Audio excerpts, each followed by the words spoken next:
But essentially, we're gonna try and do this fairly briefly, but we're gonna go into the discussion topic now, and it's to do with an opinion piece by 3FM columnist Dario Goldbach. I've got the Instagram post of it here. So essentially, 3FM columnist Dario Goldbach has mentioned that most festivals are too expensive for the average person and nothing sells out anymore. But how true is this across the world, the whole spectrum? After reviewing Coachella recently and having seen some of the price points for various services such as Locker, charging for phones, cabanas, VIP packages, and so on, has it really gotten out of control to the point now where festivals are pricing people out completely? And I'm going to move on to just this caption here, courtesy of Hard News NL on Instagram, who says, quote, 3FM columnist Dario Goldbach thinks we've become too spoiled and it's driving ticket prices up. From oyster bars and glamping to yoga, makeup stations, and, quote, sensory zones, festivals have turned into full-on luxury experiences. Quote, all that extra stuff has to be brought onto a field and it's not free, he argues. I'm going to quickly mention a little bit here in the article. What am I saying? In the post. So Dario Goldbach says, festivals too expensive. Ticket prices have become one of the biggest talking points in the festival industry in recent years. In 2026, buying a festival ticket increasingly feels like a serious investment. Prices keep rising, fewer events sell out, and the debate returns every summer. But according to writer and 3FM beat columnist Dario Goldbach, we may be blaming the wrong people. Quote, those poor organizers have to drag way too much stuff onto a field just to keep us satisfied. In a sharp and unapologetic column on Dutch radio station 3FM, he takes aim at the modern festival experience and the audience behind it. Quote, festivals are too expensive. Nothing sells out anymore. That's not surprising. We've become spoiled.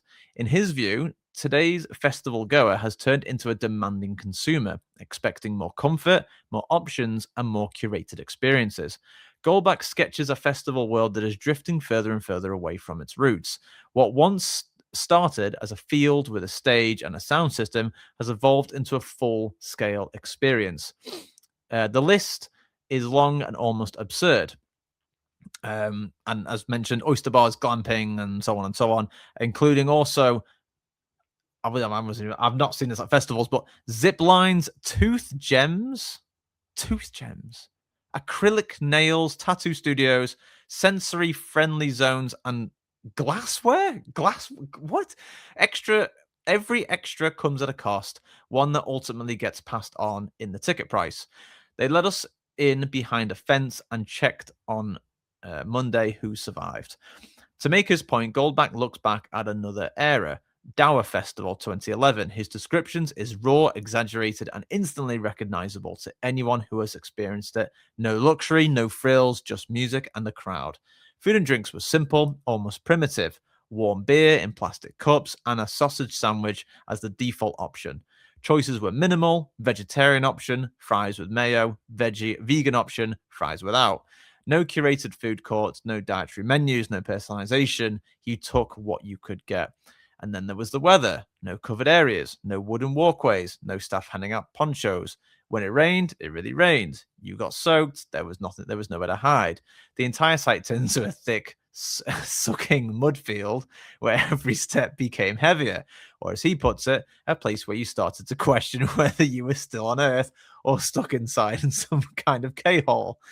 Return to basics. Quote, if you want weekend tickets back to €150, we'll have to settle for less. But according to Goldbach, that was exactly the point. It was minimalism. It was nihilism. It was a simple life. Fewer choices, less comfort, fewer expectations, and therefore a deeper sense of acceptance, almost kind of a Buddhist contentment. His conclusion is simple but confronting. If you want cheaper festivals, you have to be willing to give something up. If you want weekend, oh yeah, you already said that. No more all-in exclusive experiences, just a return to the basics. Leaking tents, ringing ears, bad diarrhea, surviving at 180 BPM. End quote. Now, gents, I will say, obviously, I don't want diarrhea, thanks. Just saying. Very opinionated. However, to further add, if you like, to just to this, I want to also bring you to a little bit of what he's talking about, because, of course, I did a little bit of research on it, and I'm going to show you, and I'm sure, Dave, you probably won't be surprised to see this, but this is Creamfield's website for 2026. And I'm sure you got the same email as well, Dave, but they sent an email out recently about this new feature called Downtown. And it says here, quote, for 2026, Downtown builds on last year's momentum with a host of new experiences alongside expanded fan favorites. In a UK festival first, paddle courts arrive on site, giving festival goers the chance to experience the world's fastest growing racket sport between sets. Competitive energy step-ups with the introduction of a brand new darts tournament, while the hugely popular Creamfields gym returns bigger than ever.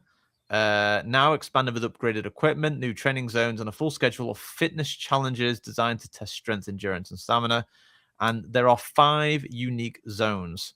You have Electric Avenue, you've got the Ballpark, you've got Sunrise Strip, Pamper Street, the Boulevard, and I'm sure there was was there a menu? Sorry, it's not a menu, a map. I'm sure there was a map somewhere. Tickets, lineup, discover. Is it Discover Downtown? Where is Downtown? Was it there? Downtown can be found in some former campsite village. There was a menu somewhere, but anyway, I'll quickly show you anyway. So in each section of the downtown area, you've got all these things. So you've got Bingo Bango, you've got a DJ Academy, you've got Darts League, you even have, I shit you not, an inflatable church. Yeah, so there's that. I have no idea if that is real, if someone genuinely did a wedding at Creamfields, but I mean, well, yeah. So there's that. And of course, not complete without an indoor arcade, all new indoor arcade, a vibrant retro-inspired haven packed with classic arcade games. As mentioned here, Bingo Bango, which is like a big indoor event, obviously to do with bingo. So there's all of that in Electric Avenue. Then in Ballpark as well, obviously you've got your paddle sport thing, and then of course Pamper Street. After a fresh makeover of its own, it's big. It's back and bigger than ever. You've got hairstyling, face and body art, henna tattoos, barber services, body glitter artists, makeup artists, and beauty treatments. Then you've got the Boulevard, which has a co-op. A co-op. I think that's mad. Market stalls and official merchandise. Then you've got Sunset Strip, which has disco Pilates, meditation, yoga, sound baths, bodyweight workouts, hot curl Pilates. It's like a holiday park, isn't it? It's wild. Yeah. It's kind I of don't know what a that way, sound bath is. What is a sound bath? Oh, sound bath is like basically you lie down on a yoga mat and then you're bathed in the sound that's normally like gongs and things like that. Yeah, but it says sound. Yeah, as in like it's the sound from the gongs, James. It's like a meditational thing. Oh, right, okay. Yeah, forgive my ignorance there, but I actually had no idea what that was all about. So this goes into a little bit of what Dario is talking about, and we're going to go one step further. So obviously, these are some of the things that you see or will be featured at Creamfields. the festival in the northwest of the UK. But we're going to also see another aspect of it, and we did previously cover this in a previous episode, but Ultra Music Festival. And obviously this is for next year, so you'll have to bear with us on that. But obviously ticket prices are obviously varied in different tiers, but of course what I noticed here from when I was looking on crewfare.com for accommodation, for example, because there is no camping in Ultra Music Festival. You know, you are paying here. I mean, this is obviously all in pounds because obviously we're in the UK. But you've got here £255 a night here, I think. And you've also got £192 a night. That is the cheapest one going. But if I do this in dollars for all you Americans, $245 a night at the Even Hotel, which is at Miami International Airport. And that's another thing. That's a 5.9 mile distance from Bayfront Park in Miami. So like that's quite far out if you want to do it on the cheap. For those in Europe, that's €226 a night as well. And that's obviously again at its cheapest. But of course, if we look here, if I go back into pounds for us British, you've got here all sorts of different types of hotels here. Hyatt Regency, 445 a night. Icon Brickell, 911 a night. East Miami Residences, 1788 a night. Bloody Nora. So yeah, you've got, and that's just your accommodation. You know what I mean? So it's it really is saying something about those types of prices. But I'm going to go a bit further now, because I'm also going to show you Burning Man tickets as well. Let's have a quick look at this. Black Rock City 2026, Sunday, August 30th to Monday, September 7th. This is the latest edition of it, so to speak. And basically what you're seeing here are different types of tickets. You've got the OMG sale, you've got Step, Ticket Aid, Resilience Program, and then you had the ones here, Steward Sale and Main Sale. But these are some of the ticket prices that you're seeing here, all in dollars. So if you want, what was it? You've got them starting at $550. And it is You're a Creative Soul Destined for Black Rock City. And then it goes all the way up to essentially $3,000, with it saying here, quote, "You're illuminating the playa with generosity, making really special generational magic happen. Your contribution lights the way for inclusive celebration today and into the future." That's one hell of a description for giving them $3,000. But like, obviously there's that as well.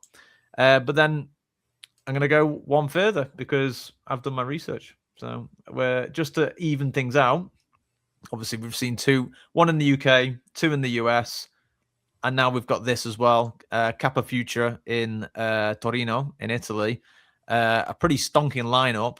But again, for those who would think about wanting to go wherever you're from, these are what some of the tickets are at the moment. 3-day pass, €250 plus fees. Fees are always a bit loose terming. Even single day tickets at €105, and that's just for the 1 day. And is Kappa Future 3 days? Yes. Why does it say, if you go back to the tickets, it says general admission like $250, but then what's the gold experience for $1,800? Well, thanks for asking, Dave. They've got it all here for you. It says here, quote, "The gold experience is the most exclusive way to experience Kappa Future Festival. All VIP benefits plus access to the future stage next to the DJ, free side events, and free dedicated transportation from the center of Torino to the festival and vice versa. A unique experience from start to finish." What about the $5,000 one? I was going to say, you've got an art and techno experience. It's $5,000. I'm almost scared to know what this means, because the thing is, if this one, that's €1,800, is you get to be next to the DJ, and this one's $5,000. Yeah, are we jumping in bed with them as well? With this one? The other one included VIP terrace, VIP lounge, and free transport and stuff, didn't it? Yeah, what that's else could they that's not possibly VIP do? enough, Dan. We're gonna go to the next level of VIP. VIP. We're gonna go beyond, We're even gonna further. VIP. Art and Techno is a full 4-day immersive experience in Torino between music, arts, and culture. The package includes a stay in a 5-star hotel, Oh, there we go. gourmet dining, exclusive guided tours to art galleries, and private collections, plus gold access to the festival and side events. So it's a hotel bundle basically. But you Yeah. also get Plus VIP. Yeah. you get a welcome kit. Wow. You get lunch and dinners included, but in brackets, no drinks. Free transport with an asterisk, but that's to and from the centre of Torino. You get a wardrobe and luxury toilet, premium cocktail bar, restaurant, and beauty bar. I find the free transport thing so funny because people will legit get that thinking, oh, but it's free transport, and the bus literally costs like €2 probably. You know what I mean? Like, but For yeah, that kind of money, I'd expect more than a bus ticket. yeah, So right. You'd expect like a limo transfer, A or gold something like limo, that. yeah. but Yeah, exactly. again, though, an interesting insight though, because obviously, if you think about going to this festival, you've got 1, 2, 3, 4 different types of VIP experiences. Obviously, I'm including single day ticket as well for Kappa Future. So there's that, and then also I'm gonna try and just to really try and even things out. I'm now going to go to Albania to the beloved Kala Festival, which I've not been to, but I would like to go at some point. But Dario obviously mentions in his discussion or his column that essentially festivals never sell out. However, to counter this argument, Kala Festival did sell out for this. Oh, I've just realized we're recording on the 11th of June. This literally just finished yesterday. Oh, Oh, nice. absolutely incredible. But yeah, Kala Festival is based in Dermi in Albania. And yeah, it was something I wanted to highlight here because it looked absolutely stunning, absolutely beautiful looking festival. But again, they did sell out. If anyone's watching or listening that had been to Kala Festival in Albania, I would love to know actually how much you actually paid for your ticket, because I was unable to actually see because they've already sold out, and you can only pre-order for 2027. But that was just something to show as well. And then another bit of research I did was Glastonbury 2025 as another example. General admission tickets cost £373 plus a £5 booking fee, bringing to a total of £378.50 per ticket. And a breakdown of the ticket costs. The purchasing process includes an initial deposit of £75, balance payment of £303, and an additional fees of £10.25 per order, and coach package tickets included varying travel plans ranging from £47 to £160 depending on the departure city. Gents, I've realized to demonstrate all of that to you, I've literally only left us with only 15 minutes left to actually discuss this. But are festivals doing too much, or is he just talking out of his arse? I think there's a generational thing that I just want to address very, very quickly. Tell back us. in the days when festivals very first started, when they simply were fields with a stage, and then the bands would come up, and sometimes the equipment would work and sometimes it wouldn't because it was all in a field, and they got like literally petrol jennies around the back of it and stuff like that. You know, Generation X were absolutely happy with that. They were like, yay, we get to see live bands, you know, that we probably wouldn't get to see anywhere else all together at the same time. And you know, we didn't care that we were in the middle of a field and it was going to rain because we were up in the moment. Nowadays, the younger generations are very much, you know, we get a lot of this, oh, you know, I can't go to work today because I'm not feeling it and stuff like that, you know. Oh, I might not like the food and things like that, right? So they kind of got to cater for these things, you know. Oh, I can't use the toilet at you know, out and about or whatever, right? So they, you know, they have to like level up and say, actually, these are going to be really nice toilets. You know, that we're going to have loads of like gourmet food. There'll be loads of options that you will like. You know, there's going to be better places for you to sleep, safe places for you to put your stuff and things like that. And all around that has incorporated an awful lot of cost.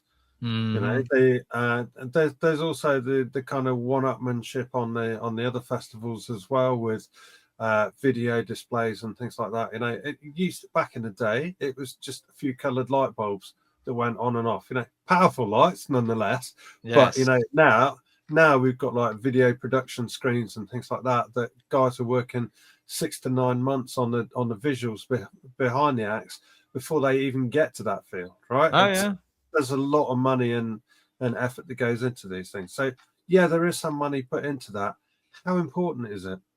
You know, would you be just as happy to see that band turn up and play live, you know, if they were just on a stage? Or have we reached the point now where now the expectation is that it's not a very good festival if it doesn't have all that stuff?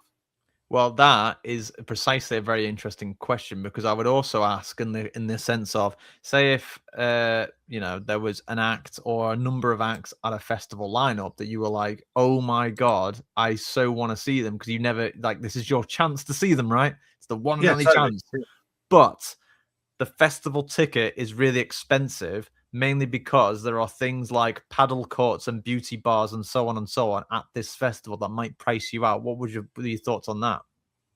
I don't know how much of that I'd actually use, to be honest with you. If I'm going to go to a festival, I'm going to go there to see the band, see the music. That's what's important to me.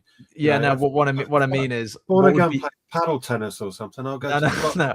What I mean is, or somewhere like that. Your thoughts on the fact that your festival ticket would be more expensive because they have to pass on that cost to have those extra things. Does that make sense? I don't think I'd be that interested in those things. You know, I know you wouldn't be, but what I mean is, how would you feel with the idea that you'd be priced out because they're adding those things? At the end of the day, people always find a way to do the stuff that they want to do. Right, you know, jump the fence. Well, not that, but you know, there are people that live on benefits, right? And they still manage to find money for beer and cigarettes every week, right? You know, so whatever you want, you know, people find a way to do it. So you know, if you desperately want to see those bands at that particular festival, then you'll save for 6 months. People go to Ibiza and they save all year. Yeah, to pay for their flights and stuff to go to Ibiza because that's what they want to do, right? You find a way to do it.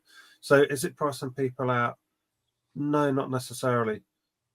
Is this whole thing about the festivals haven't sold out anymore? Could that be good marketing to say, you know, actually there's still tickets available? Go and buy those tickets, you know? Could it be marketing?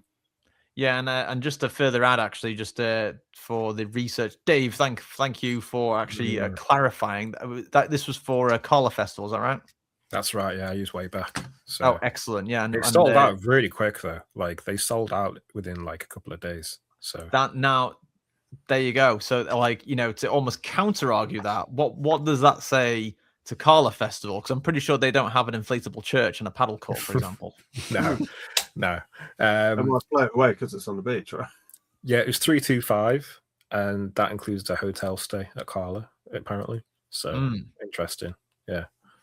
So it's an interesting balancing game of cost and so on. Would you say location and like country? Do you think that has a considerable effect on how much festivals are? I think so. Yeah, I mean, Albania is essentially, I think it's on the edge of being a third world country, isn't it, in terms of its GDP? And actually Spain is as well. A lot of people don't realise that Spain is. Ibiza is kind of the exception to that. But Albania is a lot cheaper than the US, for example. We were looking at Ultra Festival, and places like that. You know, the Italy, obviously, a lot more expensive as well. I'll quickly ask you, Dave. Actually, what are your thoughts? Obviously, because we've been to Creamfields. What are your thoughts on the fact that there's this massive downtown where you have an inflatable church, paddle courts, and a beauty bar? Interesting, man. Like, if you were asking me about the Creamfields that we went to, completely unnecessary. You know, you have for 2 days. You want to go to the gigs, have a good time. Having said that, I remember the first year we went, I had a lot of fun on the rides. You know what I mean? So even back when we went, we had fun not listening to the music. We had fun just messing about with the rides and stuff. Now, I think Creamfields has turned into something far bigger than what we remember. You know what I mean? I think it's turned into this giant thing now. Oh, I don't even know how many days it runs for, but it wouldn't surprise me if it's nearing a week long now, sort of thing. And in such a context, it stops being a festival and it starts becoming like a dance music version of Butlins, essentially. And if you're going to have that, you need to have the infrastructure to support it. One thing that you mentioned, which I was like, my God, I know people that would literally, like, without that, they would not survive the festival. And that's the whole, like a whole makeup area and, like, well-being thing. And I'm like, man, I know people that would literally panic and bring a suitcase of stuff like that. You know what I mean? But the fact it's already there, they don't have to worry about it. And so, like, they've seen the gap. They know what people want. So I'm like, yeah, they're smart. But yeah, I do agree at the same time, Creamfields is exceptionally expensive now. And so, even the idea they've got a co-op in the downtown. Yeah. I think the best way to do it. Actually, that's a good thing because actually, you know, it gives people that don't want to spend like 20, 30 quid on each meal the option to actually go and get some food at a more reasonable cost. So I think the co-op's actually a pretty good thing. I will say that as well. Like, when you're going through like the initial pitch, it's like, yeah, the only food should be hot dogs, and it should be. And I'm thinking, man, I actually like the fact that there's a variety of like food now, because like I'm starting to realize that not everyone can just eat a greasy ass cheeseburger and be happy with that. You know what I mean? And it's like, oh, okay, I get that. I understand that now. And the same with like, so I think variety is a good thing, right? You can't just be happy with the bare basics. I think you should cater for like a variety of diets, a variety of your audiences and things like that. It's how far you take it. I think when you start putting VIP stuff everywhere and having bottles of champagne and like a lot of the stuff in the States, that's when it goes too far, in my opinion.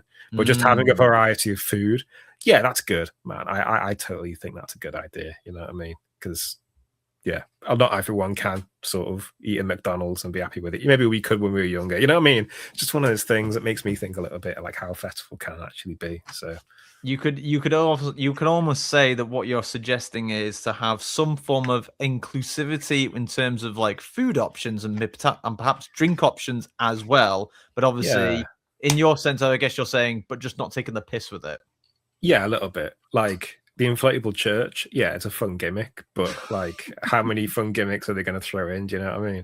So like, I mean, it doesn't really matter so much at Creamfields though, because if you just want that music experience, you get a 2-day ticket. If you want to have like all this crazy stuff, then you go for the full 5 days or however how long it is now. So you get to choose still anyway. But, well, in closing, as we've only got 5 minutes left, I'm going to turn to you, Dan, first. In response to Dario Goldbach's argument of saying that festivals in general are too expensive and the average person can't afford it and nothing sells out anymore, what is your response in your opinion and your experiences? Go. I think they are getting very, very expensive. I think that's a valid point. Yeah. Is the stuff that they're adding actually worth it, or do we actually need to get back to grassroots, like, well, literally grassroots in a field? I mean, I would say, yeah, get back to that. You know, get back to basics. You know, it's the experience that you go for. You know, and you know, and if you spend the next 3 months telling your mates about that weren't there, you know, oh my God, we saw this band and they were so amazing, but I was covered in mud and I still didn't care. You know, it was tipping it down with rain and I still didn't care. You wouldn't even believe what the toilets are like and I still didn't care because the band were just so damn good and I didn't get to, you know, I wouldn't have got to see them anywhere else. That's life informing. Yeah. You know, you don't get that with glamping, as they call it these days, right? That sounds like you've like read that out of the Bible of clubbing somewhere. Over to you, Dave. In response to Dario's statement of most festivals are too expensive for the average person and nothing sells out anymore. What do you say to that? Yeah, I get the heart of the message of what he's trying to say. All I'd say is let's veer away from this VIP culture of bottles of champagne and throwing $5,000 down for a ticket and stuff. Guys, like, it's just not worth it. You know what I mean? Like, if that's the experience you want, go to Vegas. You know what I mean? Don't go to a random ass festival. But on the same time, I do like the idea that festivals are a little bit more sort of, there's a bit more variety going on them, especially now they've gone on for so long, a little bit, you know what I mean?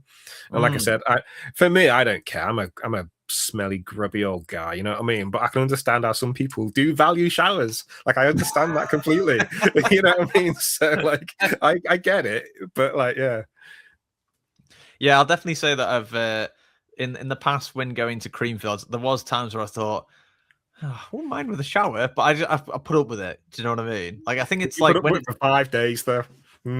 Oh yeah, because I was going to say, when we went, when it was 3 days, I remember on day 3, I remember waking up, and I woke up with a with a fruit bar like stuck to my face because Mate, can you just imagine on the first night you throw it up down your top or something? Yeah, Screwed. you're pretty screwed. boned then, aren't you? Yeah, and like that happened. It happened a lot, and I'm like, yeah, okay. In that scenario, a shower's kind of nice, to be honest with you. But yeah. Yeah, and actually, to be honest, I actually didn't manage to even cover some of the other festivals that often are in topic discussions. Obviously, we reviewed Coachella in a previous episode, so obviously I deliberately didn't speak about that. But there's also things like Tomorrowland and Tomorrow World in Belgium and in the US, in Chattanooga. But essentially, of course, they also have very immersive accommodation options, VIP options, and they I think they still do have camping options. It's called Dreamland, if I'm not mistaken. Yeah.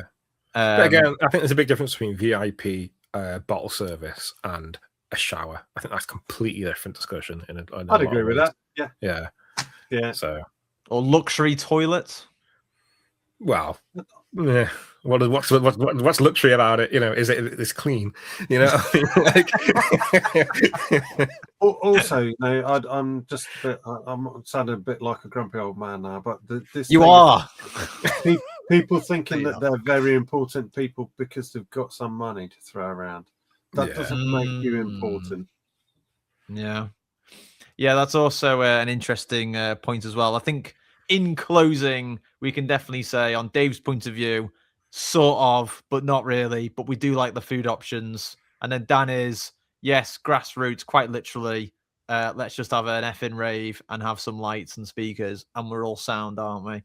And then in my closing statement, I would definitely say, going back to, I think I'm on a similar page to Dave. I'd probably take 2 scoops from both buckets, so to speak. And I think I probably would be aligning more with Dave to be like, quite like some of the options. Some of it is good ideas, but like there are just definitely things that I would not be willing to pay for, or also justify a high price, especially with paddle courts and inflatable churches and all that stuff. But yeah, very bizarre.